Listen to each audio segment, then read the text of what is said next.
नमस्कार किसान भाइयों, ग्रामोफोन की यूट्यूब चैनल पर आप सभी का स्वागत है।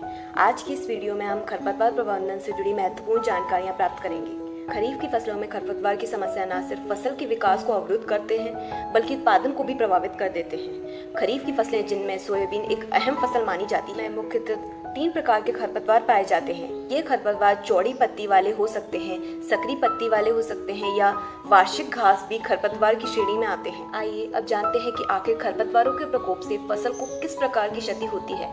खरीफ फसलों में रबी मौसम की फसलों की तुलना में खरपतवारों के प्रकोप से अधिक क्षति होती है। सामान्यतः खरपतवार फसलों को प्राप्त होने वाले 47% फास्फोरस, 50% पोटाश, 39% कैल्शियम और 34% मैग्नीशियम तक का उपयोग खुद ही कर लेते हैं। इसके साथ साथ खरपतवार फसलों के लिए भी नुकसानदायक रोगों और कीटों को भी आश्रय देकर फसलों को नुकसान पहुंचाते हैं। इसके अलावा कुछ जहरीले खरपतवार जैसे गाजर घास, पार्थेनियम, दतूरा, गोखरू, कांटेदार चौलाई आदि न केवल फसलों की गुणवत्ता को घटाते हैं बल्कि यह मनुष्य और पशुओं के स्वास्थ्य के प्रति भी खतरा उत्पन्न करते हैं।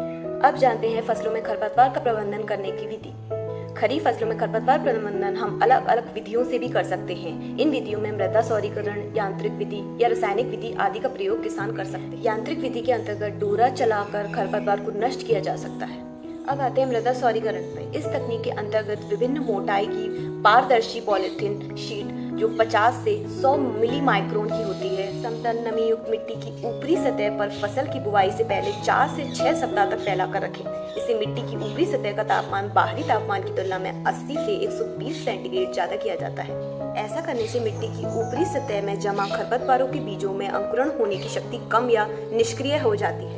यह तकनीक पौधशाला में पौध तैयार करते समय खरपतवारों को नियंत्रण करने में बहुत ही प्रभावशाली साबित होती है। रासायनिक नियंत्रण के लिए सोयाबीन की फसल में अंकुरण से पहले ही इस विधि का उपयोग करना चाहिए और खरपतवारों पर नियंत्रण प्राप्त कर सकते हैं। इस विधि के अंतर्गत इमिज़ाथापायर 2% के साथ पेंडिथमेलिन 30%, 700 मिलीलीटर प्रति एकड़, डायक्लोसोलम 84% WDG 12.4 ग्राम प्रति एकड़ की दर से छिड़काव करें। इसके अलावा बुआई के 12 से 18 दिन बाद फॉर्मसाफेन 11.1% के साथ फ्लूजीफ्रॉप पी-ब्यूटाइल 11.1% SL 400 मिलीलीटर प्रति एकड़ या फिर क्लोरीमुरान इथाइल 25% WG 15 ग्राम प्रति एकड़ या फिर सोडियम एसिफ्लुपोरान 16% के साथ क्लोरिनोफ्लॉप प्रोपोगेल 400 ग्राम प्रति या फिर इमिज़ाथापायर 10% SL 400 मिलीलीटर प्रति एकड़ या फिर इमिज़ाथापायर के साथ प्रोपिकोज़ाफोप 800 मिलीलीटर प्रति एकड़ की दर से छिड़काव करेंगे। इसके बाद बुआई के 20 से 60 दिन बाद सकरी पत्ती के चारे के लिए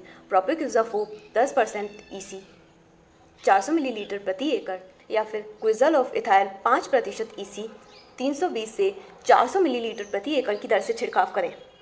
तो कुछ इस प्रकार से आप अपनी सोयाबीन की फसल को खरपतवार के खतरे से बचा सकते हैं। अगर आपको इस दौरान कोई भी समस्या पेश आती है तो आप ग्रामोफोन के कृषि विशेषज्ञ से टोल फ्री नंबर पर 1800-315-7566 पर भी संपर्क कर सकते हैं और अपनी समस्या का समाधान प्राप्त कर सकते हैं।